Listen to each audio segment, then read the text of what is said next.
Alhamdulillahirabbil alamin wassalatu wassalamu ala asyrofil anbiya'i wal mursalin wa ala alihi washabihi ajma'in. Yang kami hormati kepada Ibu Ketua Bapak Kapolres, Bapak Dandim, Bapak DPRK, dan juga kepada tokoh masyarakat yang telah hadir baik dari jaksa, kemudian untuk seluruh tim pengaman pada hari ini, kemudian pada seluruh teman-teman kami yang ikut berpartisipasi dalam aksi tadi.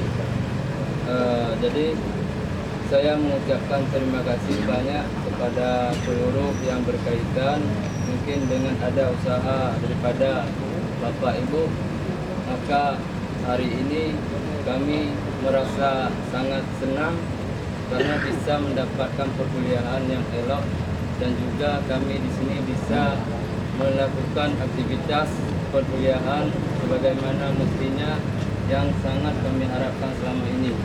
Kemudian sebelum saya tutup, ini ada surat pernyataan dari kami, surat petisi, yaitu tentang tempat perkuliahan. Mungkin Ibu sendiri yang bisa menandatangani ini, karena ini juga menjadi sebuah